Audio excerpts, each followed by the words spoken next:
I'm Ryan, 29, a firefighter who moved to Oak Ridge for some peace after long shifts. The neighborhood was all charm, neat houses, friendly barbecues, and a quiet vibe I needed. But Karen, the HOA president, was the fly in the ointment. She ruled with an iron fist, slapping fines for minor infractions and sniffing out outsiders. I kept a low profile, not flaunting my job, just wanting to blend in.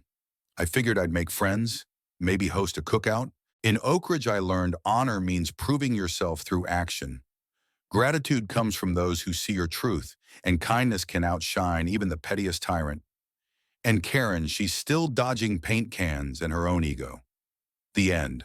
But Karen had a knack for trouble, and she was about to pick a fight she'd regret. It started at a block party I mentioned in passing that I worked for the fire department, and Karen overheard.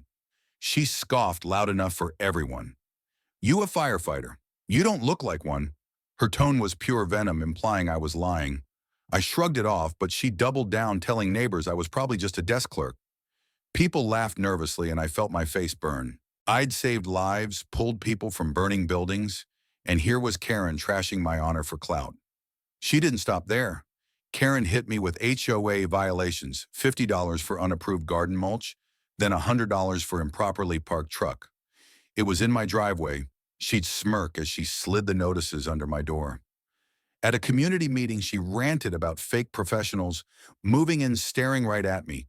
Neighbors started giving me the cold shoulder, and it stung. I tried explaining my job, even showed my badge, but Karen waved it off.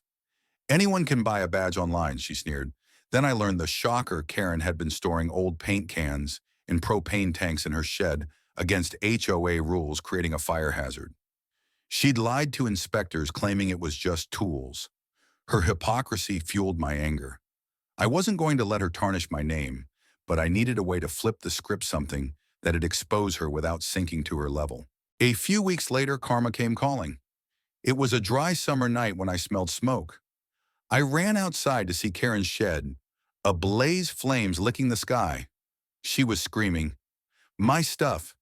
Someone do something!" Neighbors gathered, frozen, as she dialed 911. Then she saw me. "Ryan, you're a firefighter, right? Save it." The irony was delicious after months of calling me a fraud. She was begging for my help. I could have walked away, but that's not who I am. I grabbed my personal gear, called my station for backup, and got to work. The shed was a mess, paint cans and propane tanks hissing inside a disaster waiting to explode. I hosed it down, keeping the fire from spreading to her house. Karen watched wide-eyed as I risked my neck. The crowd murmured, impressed. Here's where I got petty.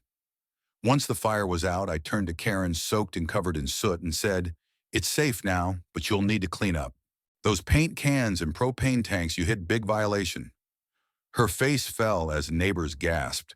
I handed her a bucket and sponge loud enough for everyone. "Start scrubbing. Karen rules are rules." The crowd snickered as she stood there, humiliated, holding the bucket like a kid in timeout. Then I sealed it, I told the group. Funny how Karen calls me a fake but stores enough flammable junk to burn down half the block.